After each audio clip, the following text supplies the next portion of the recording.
Addison, you're being weird today. Stop being weird. Yeah, you. And you. And you. And you. And you. And you. And you. All right, chapter 4. The Quiet House. Oh, actually, I'm gonna move spots real quick. I gotta get out here. Where'd you go? Headphones.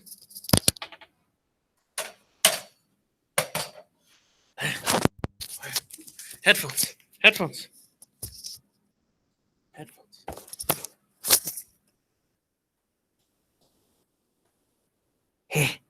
Okay.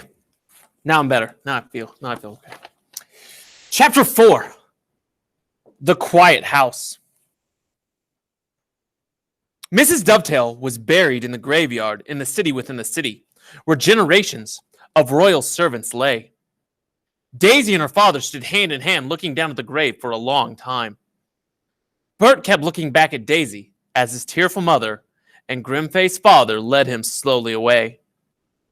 Bert wanted to say something to his best friend, but what had happened was too enormous and dreadful for words. Bert could hardly bear to imagine how he'd feel if his mother had disappeared forever into the cold, hard earth.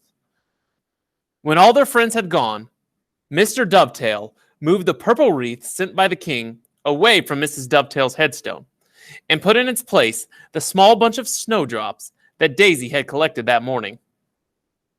Then the two Dovetails walked slowly home to a house they knew would never be the same again.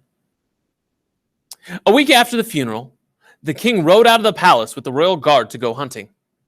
As usual, everyone along his route came rushing out into their gardens to bow, curtsy, and cheer. As the king bowed and waved back, he noticed that the front garden of one cottage remained empty. It had black drapes at the windows and the front door. "Who lives there?" he asked Major Beamish. That's the Dovetail house, your majesty," said Beamish. Dovetail, said the king, frowning. "I've heard that name before, haven't I?" Yes, sire," said Major Brandish. "Mr. Dovetail is your majesty's carpenter, and Mrs. Dovetail was your majesty's head seamstress." "Ah, yes," said King Fred hurriedly. I remember. She was the lady that had died. Working 3 nights in a row for the king. And spurring his milk-white charger into a canter, he rode swiftly past the black-draped windows of the Dovetail cottage, trying to think of nothing but the day's hunting that lay ahead. But every time the king rode out after that, he couldn't help but fix his eyes on the empty garden and the black-draped door of the Dovetail residence. And every time he saw the cottage, the image of the dead seamstress clutching that button came back to him. Finally, he could bear it no longer and summoned the chief advisor to him. "Herringbone," he said, not looking the old man in the eye. "There's a house on the corner on the way to a park. Rather a nice cottage, large-ish garden." The Dovetail house, your majesty?" "Oh, that's who lives there, is it?" said King Fred airily. "Well, it occurs to me that it's a rather big place for a rather small family. I think I've heard there are only 2 of them. Is that correct?" "Perfectly correct, your majesty. Just 2, since the mother..." "It doesn't really seem fair, Herringbone," King Fred said loudly, "for that nice, spacious cottage to be given to only 2 people, when there are families of 5 or 6, I believe, who'd be happy with a little more room." "You'd like me to move the Dovetails, your majesty?" "Yes, I think so," said King Fred, pretending to be very interested in the tip of his satin shoe.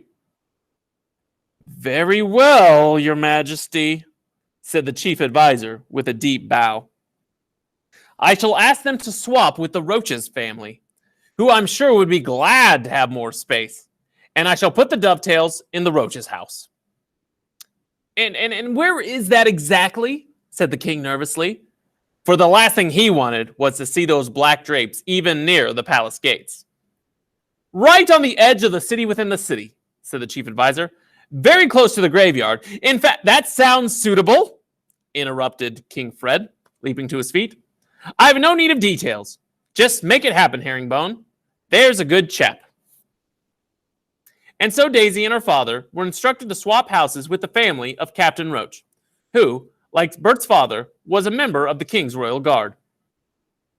The next time King Fred rode out, the black drapes had vanished from the door, and the Roach children, 4 strapping brothers, the ones who had first christened Bert Beamish Butterball, came running into the front garden and jumped up and down, cheering and waving cornucopian flags. King Fred beamed and waved back at the boys. Weeks passed, and King Fred forgot all about the dovetails and was happy again. This King Fred, he sounds like a selfish man, because the seamstress died because of him, overworking for him, and then the family was so sad he kicked the family out of their house so he didn't have to look at them. He does not have good character traits, it doesn't seem like.